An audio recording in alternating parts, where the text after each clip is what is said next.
My name is Margaret Hale. I'm 42, widowed, and I've learned the hard way that drifters bring nothing but trouble. So when a dust-caked stranger appeared at my gate with nothing but a worn saddle, I gave him my three conditions. No women, no drink, no trouble. He just smiled slow and said, "Ma'am, I'm seeking a home." That wasn't the answer I expected, and it was the first moment I realized this man might be different, and that my own walls were about to crumble. I've run this farm alone since my husband passed 6 years ago. It's 60 acres of wheat, a small apple orchard, and a stubborn piece of my heart that refuses to quit. But a woman alone invites vultures. The Morton brothers have been circling for months, trying to pressure me into selling. They've poisoned my well, cut my fences, and made it clear that a widow with no protection is an easy target. So when a drifter appeared at my gate, I wasn't looking for a farmhand. I was bracing for another angle, another scheme. I gave him those three rules to make him leave. But when he answered with that quiet dignity, something unsettled me. Was he truly just a weary soul looking for a place to belong? Or was I sheltering a man with a past that would bring even greater danger to my door? His name was John. I didn't ask for a last name that first day. I figured if he was trouble, it wouldn't matter, and if he was honest, he'd offer it soon enough.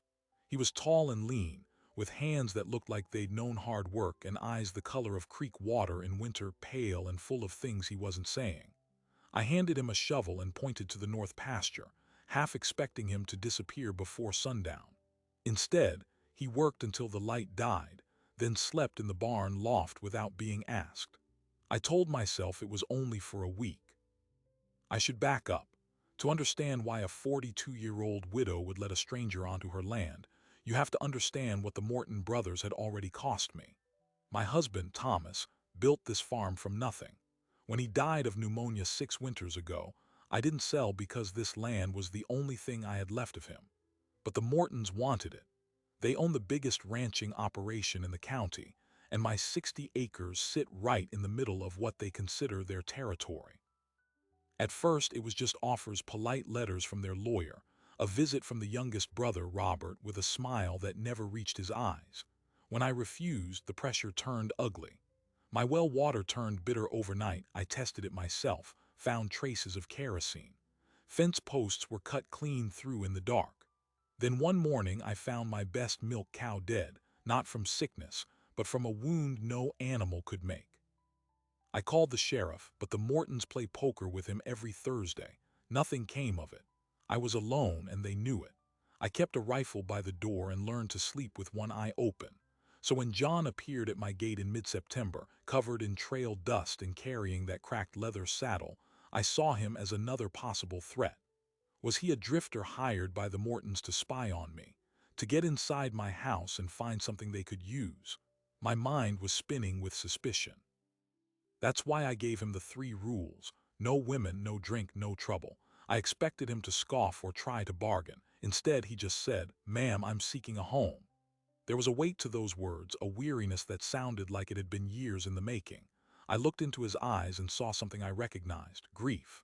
I knew that shape of loneliness because I saw it in my own mirror every morning. Against every instinct, I let him stay. The first week, he kept to himself. He mended the corral gate that had been hanging crooked since spring. He cleared brush from the creek bed where the water was backing up. He never came near the house after dark, never asked for anything beyond a plate of food I'd leave on the porch steps. I watched him from the kitchen window, trying to read his past in the way he moved. He worked with a quiet efficiency that suggested military training, or maybe just a life spent fixing what was broken. He was gentle with the horses, patient with the stubborn old plow mule. By day 5, I noticed I was leaving the dinner plate a little closer to the door. Then the Morton brothers came back. It was a Tuesday, late afternoon. I was in the barn checking on a lame horse when I heard hooves on the hard-packed road. 3 riders. The oldest, Carl Morton, rode point, a thick-necked man with a permanent scowl and hands like hams. His brothers flanked him, Robert, the smoother one, and Dale, who was just muscle with a mouth. John was in the north pasture, but he must have heard them too. By the time I stepped out of the barn, he was already walking toward the yard, shovel still in his grip, moving with a calm that made the brothers pull up short. Carl didn't dismount. He looked down at me from his horse and didn't bother with pleasantries. "Mrs. Hale, we've been patient. The offer on the table is fair, more than fair for land that's barely breaking even. My lawyer says you're running out of options." His voice was flat, like he was discussing the weather. I felt the old fear coil in my stomach, but before I could answer, John stepped between us. He didn't raise the shovel. He didn't say a word. He simply stood there, feet planted, eyes fixed on Carl with a stillness that was more unnerving than any threat. Carl's horse shifted. Robert's smile flickered. Dale's hand moved toward his belt, but Carl held up a hand. He studied John for a long moment, then spoke again, this time with something new in his voice, curiosity, maybe a flicker of caution. "And who are you?" John's answer was quiet as iron. "Just a man working for his keep. This lady isn't interested in selling. I'd say that's the end of it." The tension hung for a count of 5. Then Carl turned his horse. "We'll be back," he said, not as a threat, but as a simple fact. They rode off, and I let out a breath I didn't realize I'd been holding. John turned to me, his expression unreadable. "They'll come again," he said, "next time with more than words." I asked him then, voice trembling with both gratitude and something harder, suspicion, "Why did you do that? You don't know me. This isn't your fight." He looked toward the road, then back at me. "It is now." That night I broke my own rule. I invited him inside for supper. We sat at the kitchen table, the same table where Thomas and I used to share meals, and I asked the question I'd been holding back. "What are you running from?" He didn't flinch. He set down his fork and met my eyes. "Not running, ma'am, just trying to find a place worth staying for." There was a story behind that answer, a whole world of pain and regret he wasn't ready to share. I knew better than to push. But in that moment, something shifted between us. The walls I'd built after Thomas died didn't crumble, but they cracked. Over the next 2 weeks, John became part of the farm's rhythm. He repaired the barn roof, dug new post holes for the fence the Mortons had cut, and even gentled a wild colt I'd given up as untamable. He never once looked toward my bedroom window after dark, never once gave me a reason to regret my decision. But the Mortons didn't stay quiet. A fire started in the back 40, deliberately set, the sheriff said, though he wouldn't name suspects. Another cow turned up sick. Then a letter arrived, this time from the bank, mentioning concerns about my loan. Someone was applying pressure from multiple angles, and I knew exactly who. One evening, I found John in the barn saddling the horse I'd let him use. I panicked, thinking he was leaving, and the sharpness in my voice surprised me. "Where are you going?" He looked up, saw my face, and understood immediately. For the first time, I saw something soften behind those pale eyes. "Town," he said. "I need to send a telegram. There's someone I've been putting off contacting." He paused, then added quietly, "I'm not leaving you, Margaret, not yet." That was the first time he used my name.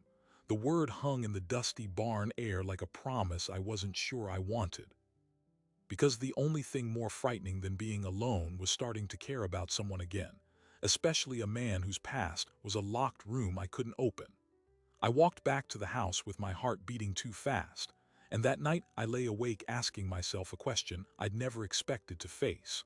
What was I more afraid of, the Mortons taking my land, or John staying long enough for me to fall in love? The answer arrived 3 days later when Carl Morton came back alone. He didn't ride up with his brothers this time. He drove a wagon loaded with lumber, as if he'd already decided the farm was his. John met him at the gate, and I saw Carl's face twist when he realized his usual intimidation wasn't working. He leaned down from the wagon seat and said something to John that I couldn't hear. John's expression never changed, but his hands tightened at his sides. When Carl reached into his coat, I thought my heart would stop. But he only pulled out a folded document, a court order, I'd later learn, claiming an old property line dispute that gave the Mortons rights to my water access. "You've got 3 days to vacate," Carl said loud enough for me to hear. "Or we do this the hard way." John took the paper, glanced at it, then looked back at Carl with a calm that seemed almost supernatural. "You'll have your answer in 3 days," he said. Then he turned his back on Carl Morton and walked toward the house, the paper in his hand, as if the most dangerous man in the county was nothing more than a nuisance. Carl's face went red, but he didn't follow. He just sat there fuming before whipping the reins and driving off. I stood on the porch, trembling, as John climbed the steps and handed me the document. "I need to tell you something," he said, and the gravity in his voice told me that whatever came next would change everything. He set the court order on the kitchen table between us, his hand lingering on the paper as if it weighed more than a few ounces. "My name isn't just John," he said quietly. "It's John Lasseter, and I think Carl Morton recognized me today." The name meant nothing to me then, but the way he said it, like a stone dropping into deep water, sent a chill through my chest. He sat down, rubbed the back of his neck, and began to talk. Not the careful, measured words of a man guarding secrets, but the halting confession of someone who had carried a burden too long alone. He told me he had been a deputy U.S. Marshal in Texas for 11 years. In the spring of 1884, he and his partner tracked a gang of rustlers and land grabbers across 3 counties. The gang's leader was a man named Ellis Kane. Kane was smart, vicious, and protected by a network of corrupt officials. When they finally cornered him, a gunfight erupted. John's partner was killed. John himself took 2 bullets and barely survived. But before Kane fled, he made a promise. He would destroy everything John Lasseter loved. 2 months later, while John was still recovering in a hospital bed, Kane's men set fire to the Lasseter family farm near Abilene. John's wife, Sarah, and their 4-year-old son, Caleb, died in that blaze. John was consumed by guilt and rage. He spent 2 years hunting Kane, only to learn that Kane had been killed in a bar fight in New Mexico. The revenge he'd lived for was stolen from him, and so he drifted. For nearly a decade, he wandered from job to job, never staying long enough to put down roots, never letting himself care about anyone again, until he saw my face at the gate. "I thought I was done with that life," he said, his voice cracking for the first time. "But when Carl Morton looked at me today, I saw it in his eyes. He isn't just a man who wants your land. He's one of Kane's old lieutenants. He knows who I am, and that makes you a target." The kitchen felt suddenly airless. I stared at him, my mind racing to absorb what he'd said. The man I'd allowed into my home, the man who'd stood between me and the Morton brothers, wasn't just a drifter. He was a lawman haunted by unimaginable loss. And Carl Morton wasn't just a greedy rancher. He was an outlaw with blood on his hands who now had 2 reasons to destroy us both. I should have been angry that he'd brought this danger to my door. Instead, I felt a strange, sharp relief. For 6 years I'd fought the Mortons alone, and now I understood why my fight always felt so lopsided. I was up against men who operated outside the law entirely. And here, sitting across from me, was someone who knew their playbook. "What do we do?" I asked. John looked up, surprised that my question wasn't, "Why did you lie to me?" but "What do we do?" A flicker of hope crossed his face. "We don't wait for their deadline," he said. "We go on the offense." The next morning we rode into town. Our first stop was the county land office, a dusty little room in the back of the courthouse where an old clerk named Mr. Pembroke kept records that went back to before the war. John had a hunch. If Carl was a former member of Ellis Kane's gang, he'd likely built his ranch on stolen land, using forged documents and intimidation. To prove that, we needed the original surveys. Pembroke was reluctant at first. The Mortons had a long reach, but when I mentioned my husband's name, something softened in his rheumy eyes. Thomas Hale had once helped his son through a bad winter. He shuffled into the archives and returned half an hour later with a leather-bound volume and a yellowed map. Together, we spread them across the table. The map showed the original land grants, and what we found made my blood run cold. The water rights Carl was claiming, the ones in the court order, belonged to a parcel that had never been legally sold. It had belonged to a family named Whitfield, who'd been driven off their land 15 years earlier. The deed in the Morton name was a forgery. We had him, but as John carefully folded the map, I noticed Pembroke's face had gone pale. "Mrs. Hale," he whispered, "you need to leave town quickly. Carl Morton has a man here, a deputy named Stover, if he learns what you found." He didn't finish. John put a hand on the old man's shoulder. "Thank you, we won't forget this." We slipped out the back door and made our way to the telegraph office. John sent a wire to a former colleague of his, a U.S. Marshal named Beckett in Denver, outlining what he'd uncovered and requesting immediate assistance. The response, we knew, would take at least 3 days, exactly the timeline Carl had given us. We were racing the clock. We returned to the farm late that afternoon, and I could feel John's tension like a coiled spring. He kept glancing toward the horizon, scanning for riders. When we reached the gate, my heart sank. The barn door was hanging open, and I could see tools scattered across the yard. Someone had been here. John dismounted first, his hand on the revolver he'd carried since his martial days, a weapon I'd never seen him wear until now. We searched the house and barn methodically, every sense on alert. Nothing was missing, but there was a message. Nailed to the barn door with a hunting knife was a piece of paper. 3 days. Then we take everything, including your new friend. No signature, but none was needed. That night, John slept on a pallet in the kitchen with his revolver beside him. I lay upstairs, staring at the ceiling, listening to the wind and thinking about Sarah and Caleb. I thought about what it meant to rebuild a life after loss, and whether I had the strength to risk that pain again. Around midnight, I heard a noise, not the wind, but a creak of floorboards downstairs. I grabbed the rifle from beside my bed and crept to the landing. In the darkness below, I saw John standing by the window, his silhouette framed by pale moonlight. He wasn't facing any intruder, he was simply watching the road, standing guard over me and my home. Something in that image broke through my last walls. I walked down the stairs in my bare feet and stood beside him. He didn't turn, but I saw his jaw tight. "You should rest," he said. "So should you," I answered. We stood together in silence until the horizon began to pearl with dawn. The second day, we took the evidence to a lawyer in town, a sharp-eyed woman named Clara Benson, who'd made a name defending small landowners against the big ranches. She reviewed the map and the forged deed, then sat back in her chair with a grim smile. "This is enough to void the court order and open an investigation into the Mortons' entire property holdings.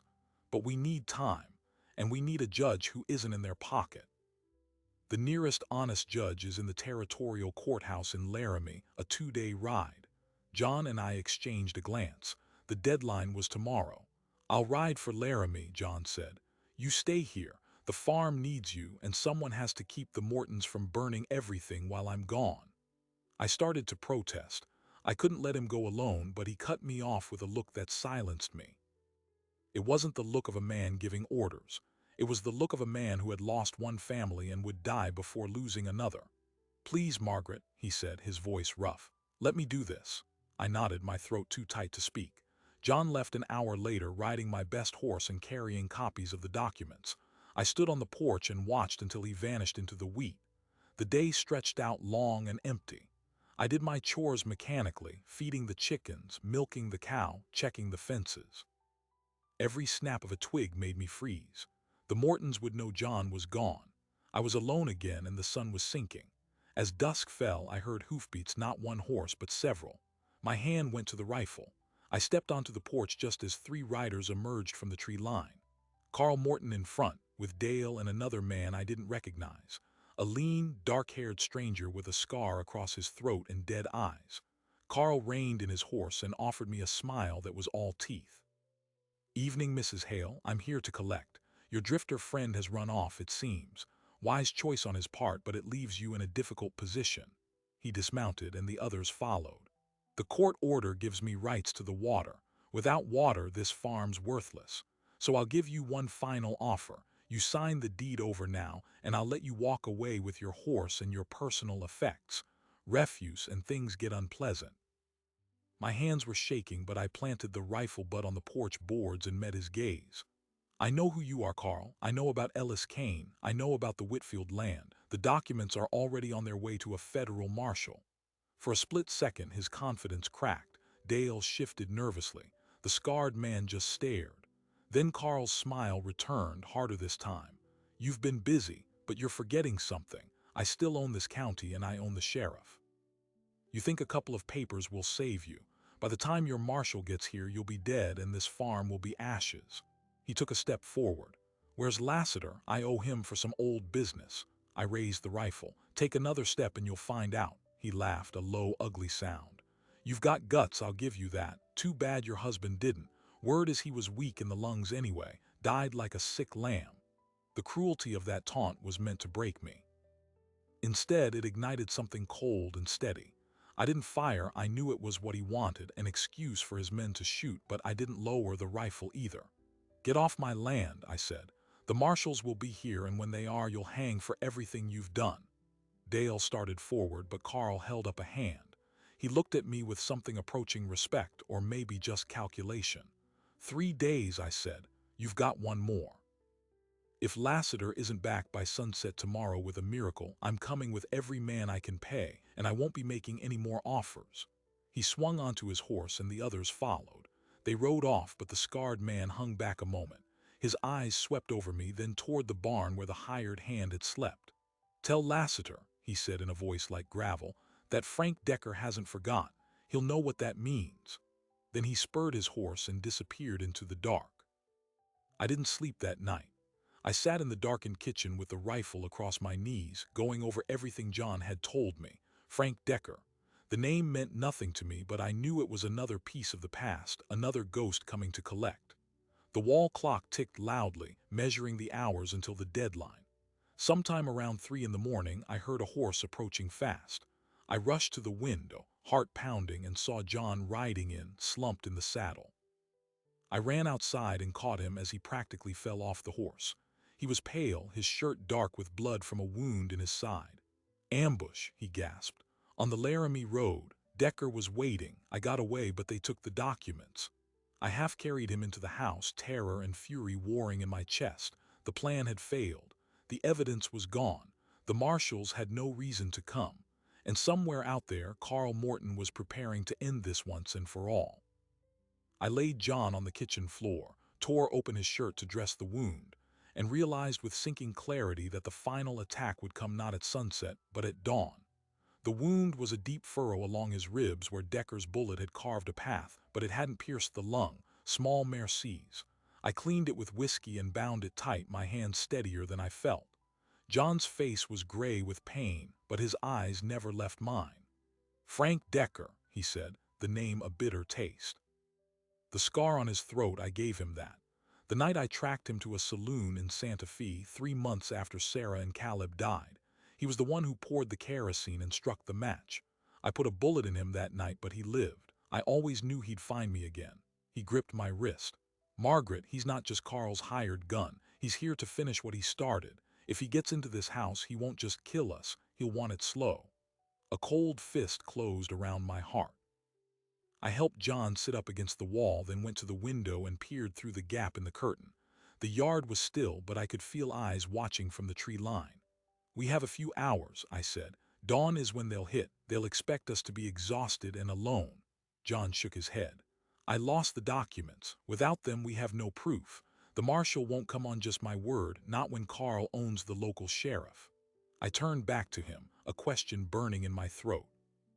"You said you sent a wire to Beckett in Denver. He knows you. He'll believe you." John closed his eyes. "He'll believe me, but he needs evidence to act. A territorial marshal can't just ride in and shoot a county landowner without cause. That's the law, even when the law is crooked. Without those documents, Carl can stall for weeks, and we don't have weeks." For a long moment, despair threatened to swallow me. Then I remembered something. "You said you ambushed on the Laramie Road. But you didn't say where you were when you were attacked. How far did you get?" John opened his eyes. "About 12 miles out. I'd stopped to rest the horse at a creek crossing when Decker and 2 others came out of the brush. They knew the route I'd take. They must have been watching the road since you first went to the land office." I knelt beside him. "But you had the documents with you. Did they get them all?" He hesitated, then a spark of something, not quite hope, but its distant cousin, flickered in his expression. "I had the originals and copies. The originals were in my saddlebag. They took those, but the copies, I'd tucked them into a hollow beneath a flat rock by the creek bank just before I watered the horse. Old habit from my martial days. Always keep a backup separated." He tried to rise, grimaced. "They might still be there, but I can't ride. Even if I could, the roads will be watched." I stood up, mind racing. There was one way out that nobody knew about, not the Mortons, not even many neighbors. My husband Thomas, who had a streak of caution as wide as the prairie, had built a root cellar beneath the barn with a hidden escape tunnel. It ran 100 yards to an abandoned well on the edge of the property, behind a thicket of wild plum trees. From there, a dry creek bed led to Gus Erickson's farm. Gus was a recluse, a widower himself who'd hated Carl Morton ever since Morton's cattle trampled his cornfield and the sheriff did nothing. If I could reach Gus, he might ride for the creek crossing, find the copies, and take them to the lawyer in town. It was a desperate plan, but it was the only one we had. John listened, then caught my hand. "It's too dangerous if Morton's men catch you outside the house." "They won't," I said, with a confidence I didn't feel. "I know this land better than they do. And I'm not losing this farm, not to the man who tried to starve me out and who—" I stopped, because a terrible thought had just taken shape. I looked at John. "You said Carl was one of Kane's lieutenants. That means he was running land fraud and intimidation back in Texas long before he came here. How long has he been in this county?" John thought. 10, maybe 12 years. Why? I felt my knees go weak.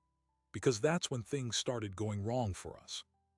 Thomas got sick not long after the Mortons bought the neighboring spread. He'd been healthy all his life, strong as an ox, but one winter he just faded. The doctor said lung fever, but he was the Mortons' doctor. What if?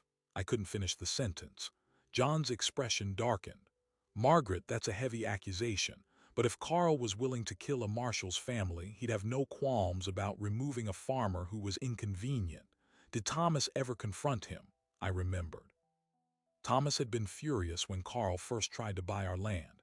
He'd threatened to go to the territorial governor if the harassment didn't stop. That was 3 months before he took ill. The realization hit me like a physical blow. My grief, which had settled into a dull ache over 6 years, turned molten and sharp. It hadn't been bad luck or God's will. It had been murder. I didn't weep. There would be time for that later.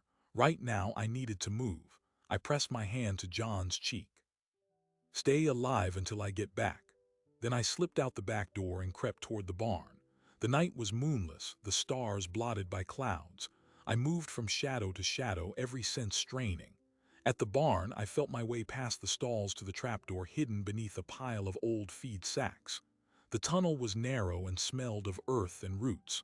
I crawled on hands and knees, the darkness absolute, the weight of the ground pressing down.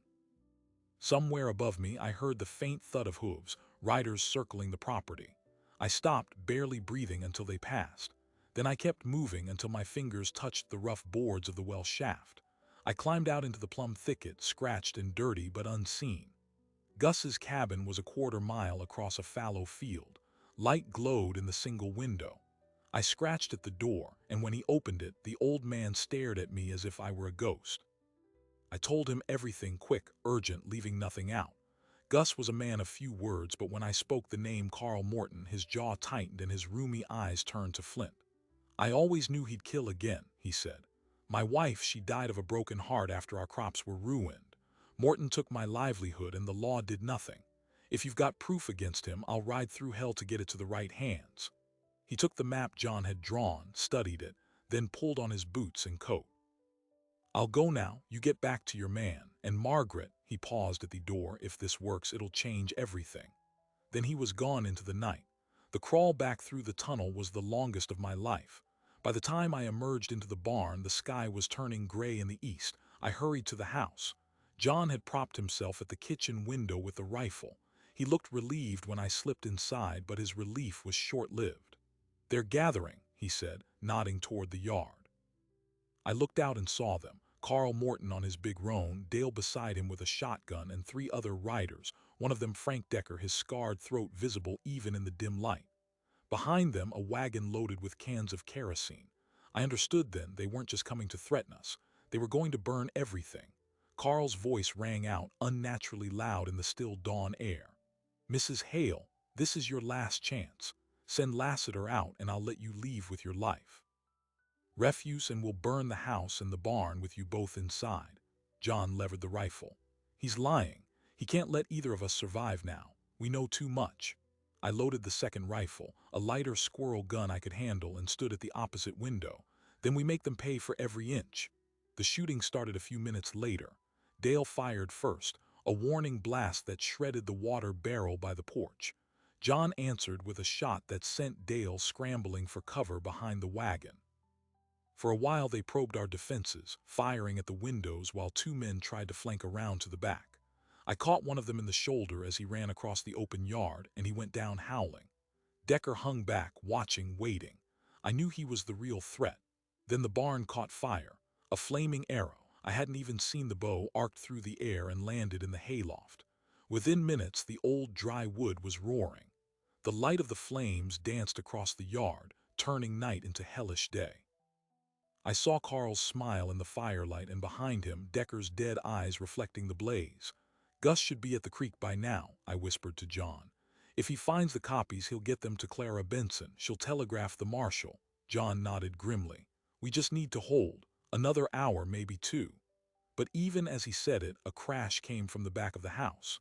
They'd broken through the kitchen door. John pushed me behind him and hobbled toward the sound. Frank Decker stepped through the doorway, a smoking revolver in his hand. Behind him, Carl Morton emerged from the smoke. "Hello, Lassiter," Decker rasped. "It's been a long time." John squared himself, rifle raised, but I could see the effort it cost him. Blood had soaked through his bandage. "You killed my family," John said, his voice like stone. "And you're about to pay for it." Decker laughed, a dry sound like bones rattling. "I didn't just kill them. I made sure your boy was still breathing when the fire started. That was when I fired. Not the squirrel gun, but the heavy pistol John had given me before I'd left for the tunnel." The shot caught Decker in the leg and he staggered.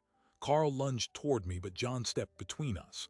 The two men collided and the rifle discharged into the ceiling. Plaster rained down.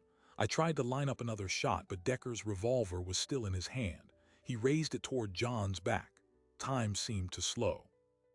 I screamed a warning, but before I could fire again, a new sound cut through the chaos, a bugle clear and sharp from the direction of the main road.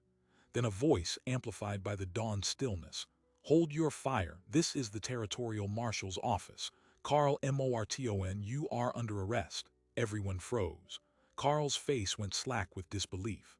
Decker's gun wavered. Outside, horses thundered into the yard.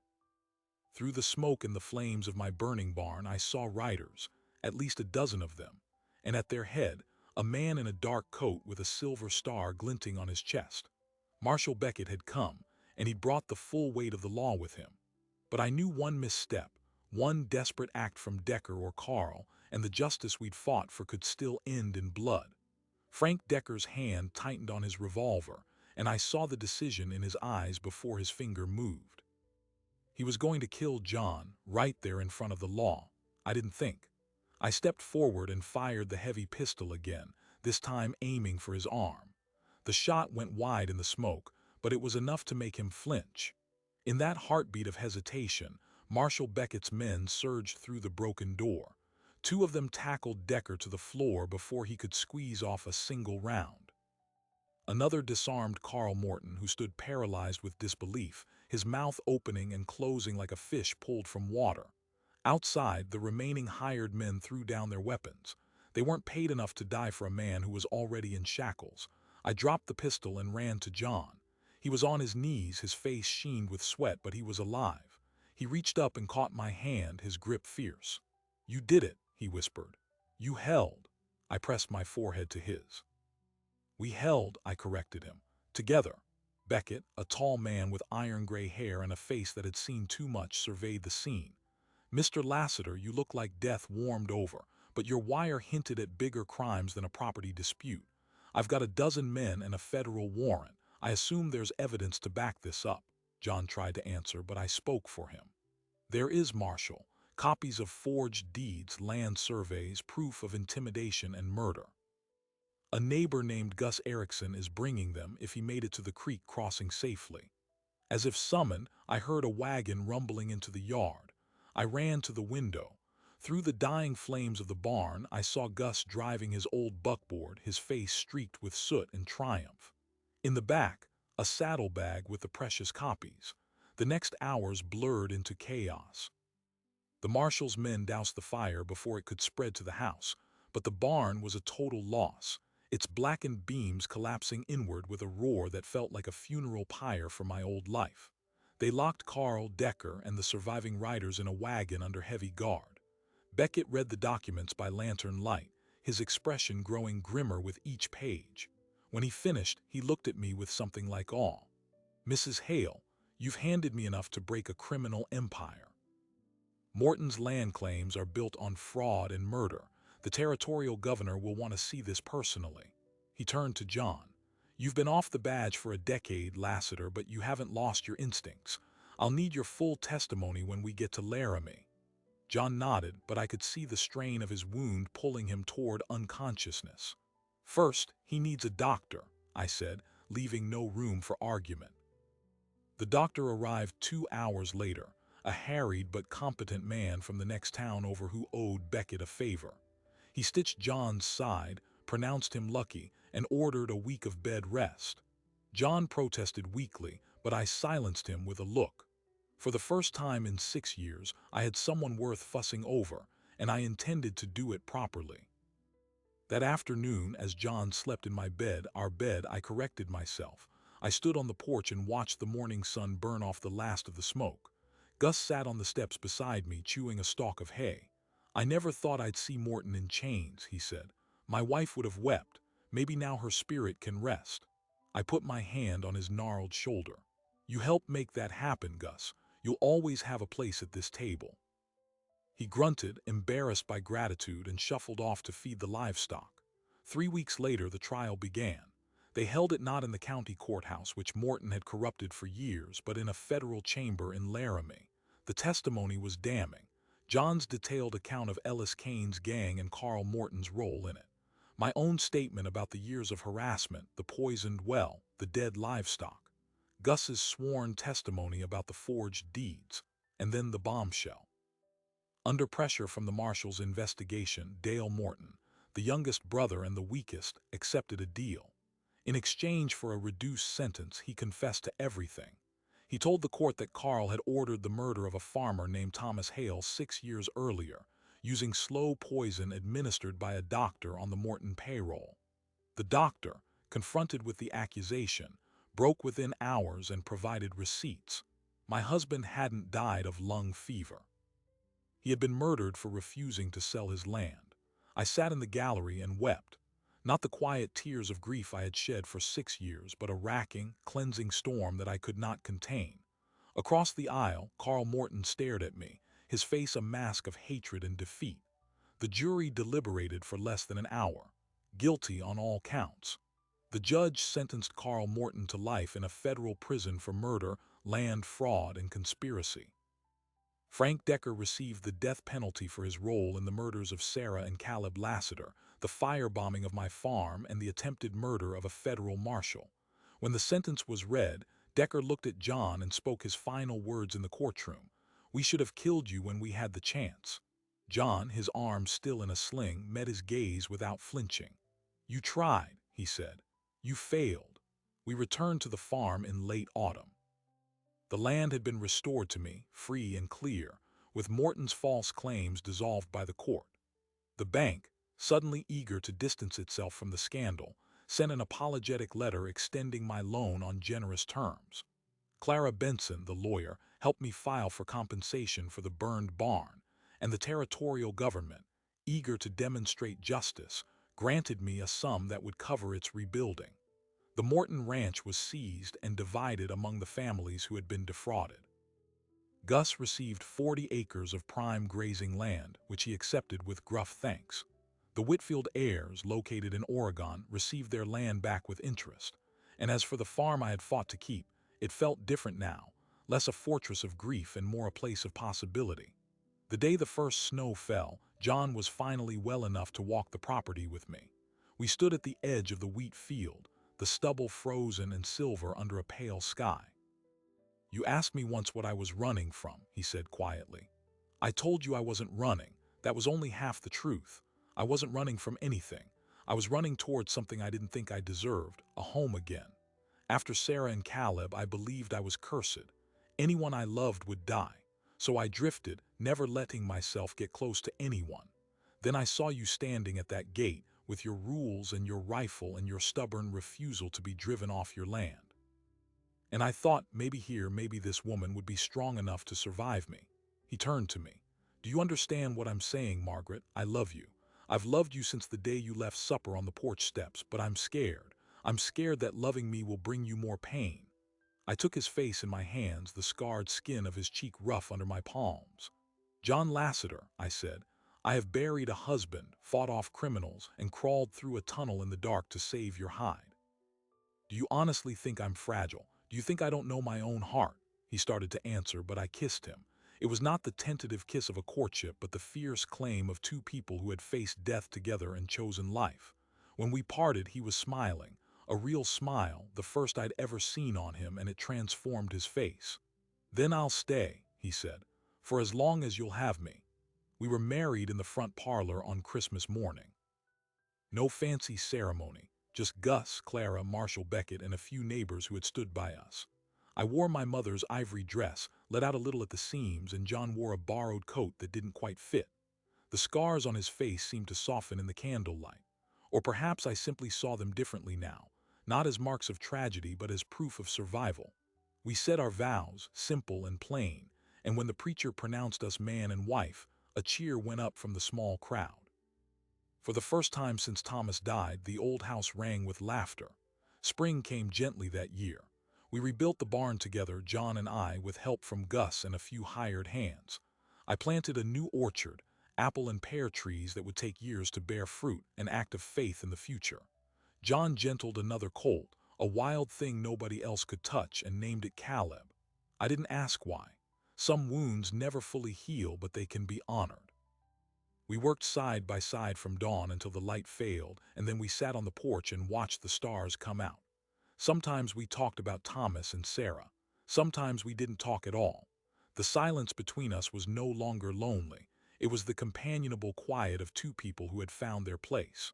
One evening in early June, I felt unwell, a persistent queasiness that I'd attributed to overwork. I mentioned it to John, who immediately insisted I see the doctor. You've been pushing too hard, he said. Let someone take care of you for once. I argued, of course. Old habits die hard, but eventually I relented. The doctor's examination was brief. When he came out of the examining room, he was smiling. Mrs. Hale, or rather Mrs. Lasseter, I have news that may surprise you. You're not ill, you're with child. The world tilted. I was 42 years old. I had long ago accepted that I would never be a mother. Thomas and I had tried for years without success, and after his death I'd buried that dream alongside him. Now this. I walked out of the doctor's office in a daze, down the dusty main street all the way home. John was in the barn brushing the colt. He saw my face and dropped everything. What is it? What's wrong? I couldn't speak.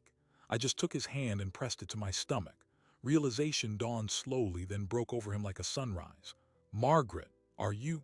I nodded, tears spilling over. A baby, our baby. He sank to his knees in the straw, his head bowed, and for a long moment he was silent.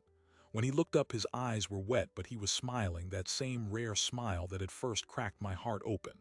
I never thought I'd have this again, he said, his voice breaking. A family, a future. After everything I lost, I thought I was done, but you brought me back to life. He rose and pulled me into his arms, careful and reverent, as though I were made of spun glass.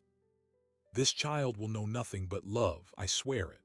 That night I sat under the maple tree, the one where Thomas used to sit and where John had told me the truth about his past. I think of my first husband often.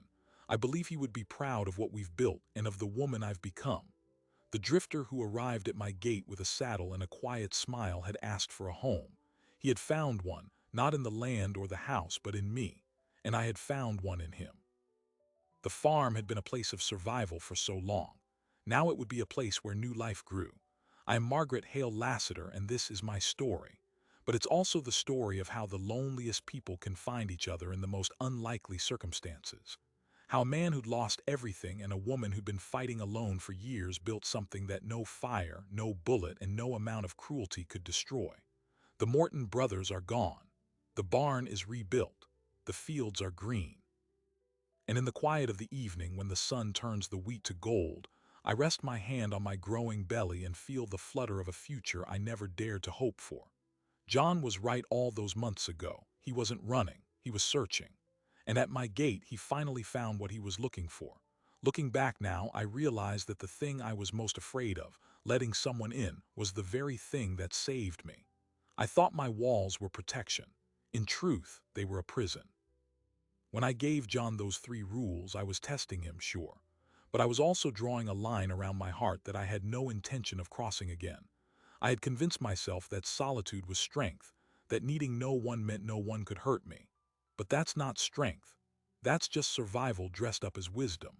The farm is still here. The wheat still turns gold every August, and the apple trees I planted that spring are tall enough now to cast real shade. John rebuilt the barn with his own hands, every nail a quiet act of devotion.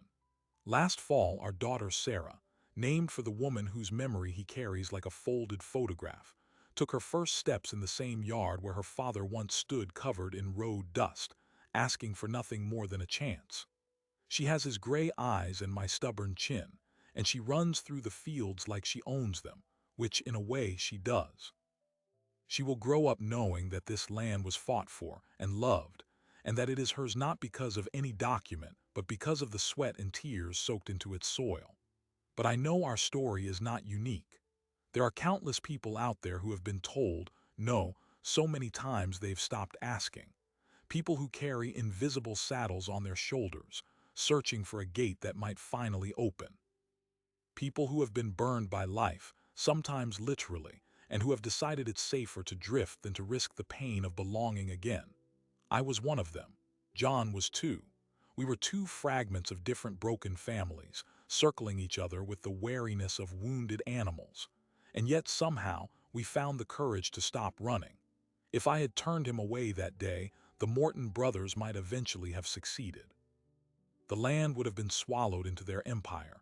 The truth about Thomas's death might have stayed buried, and John might have wandered until his boots wore through, never knowing that redemption was waiting on a quiet porch in Oregon. The difference between tragedy and triumph hung on a single decision: my willingness to say yes when every instinct said no. That's not to say we should trust every stranger who appears at our door. The world is full of wolves. But once in a while, the stranger is just another soul who's been through the same fire you have. And when you recognize that, you owe it to yourself and to them to lower the rifle and open the gate. John still doesn't talk much about Texas. Some nights when the wind blows from the south, I see him standing alone by the maple tree, his silhouette dark against the stars. I know he's thinking of Sarah and Caleb, of the life that was stolen. I don't interrupt. Grief doesn't disappear just because you find happiness again. It softens, settles into the foundation of who you become. What I hope he knows, what I tell him every night as we sit together in the quiet, is that the man who arrived at my gate was not a ghost looking for a grave, but a builder looking for a foundation. And he found it. Not in the land, not in the house, but in us. That's the thing about home. It isn't a place on a map. It's the people who see your scars and don't flinch. It's the voice that says, "I believe you," when the whole world calls you a liar. It's the hand that reaches for yours in the middle of a storm, not to save you, but to stand with you while the wind howls. I thought I lost my home when Thomas died. I was wrong. I just hadn't built the next one yet. Now, as I watch the sun set over fields that once belonged only to my past, I understand that life is a series of doors we can either lock or leave open. Some of those doors lead to pain. There's no avoiding that. But others lead to mornings you never thought you'd see, to children you never thought you'd hold, to a future that looks nothing like the lonely script you wrote for yourself. I'm sharing this story not to boast, but to plant a seed. Maybe you're watching this right now from a place that feels empty. Maybe you've lost someone, or you're fighting a battle that seems unwinnable, or you've decided that your chance for happiness has passed. I was that person. John was that person. And yet here we are, proof that the broken can be mended, that the lost can be found, and that even the most tightly guarded heart can learn to beat again. If this story meant something to you, please subscribe to our channel. We share real stories of resilience, love, and second chances, stories just like this one, because we believe that in a world that often feels dark, hope is worth passing on. Hit that subscribe button and join us for the next journey. Until then, keep your gate unlocked. You never know who might be standing there, saddle in hand, just looking for a place to call home.